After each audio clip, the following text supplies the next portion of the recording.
87% of Goa will start getting zero electricity.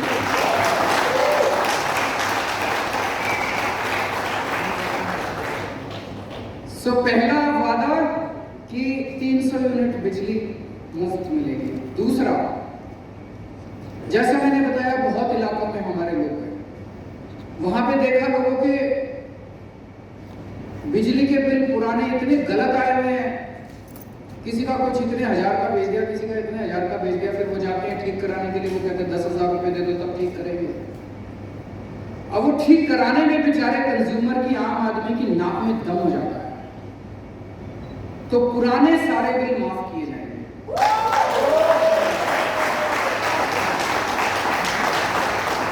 We will start on a clean slate.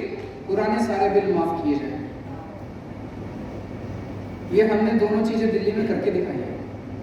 जो आज मैं यहाँ कह रहा हूँ, पहली बार कोई गोवा में खोखला वादा नहीं, मैं दिल्ली में हम करके आए हैं, एक्सपेरिमेंट करके आए हैं। एक्सपेरिमेंट सक्सेसफुल रहा, वही गोवा के अंदर। तीसरी चीज, तीसरी बात की guarantee,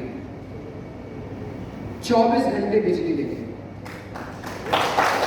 no power cut. Delhi में जब हमारी सरकार बनी थी 2015 फरवरी, मुझे याद है 2014 की गर्मियों में, एक साल पहले 7-7, 8-8 घंटे के पावर कट लगते थे दिल्ली में। हमारी सरकार, दिल्ली में भी बिजली की कमी नहीं थी, जैसे Goa is a surplus state, Delhi में भी बिजली सफिशिएंट थी। लेकिन पावर कट क्यों लगते थे? केबल खराब थी, ट्रांसफार्मर खराब थे, डिस्ट्रीब्यूशन नेटवर्क खराब था। यहां आने से पहले मैंने गोवा के डिस्ट्रीब्यूशन नेटवर्क को भी थोड़ा स्टडी करने की कोशिश की। वही प्रॉब्लम्स गोवा के डिस्ट्रीब्यूशन नेटवर्क में भी। दिल्ली के अंदर मैंने और मेरे पावर मिनिस्टर ने दिल्ली की गलियों के अंदर घूम घूम के खड़े होके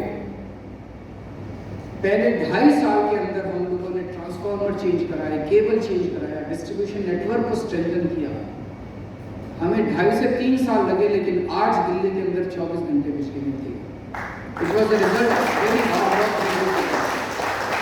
वही काम गोवा के अंदर हमारी सरकार करे। पूरे डिस्ट्रीब्यूशन सिस्टम को हमें स्ट्रेंथन करने की जरूरत है। बिजली है, लेकिन वो आपके घर में नहीं पहुंच रही, उसको आपके घर पहुंचाएंगे।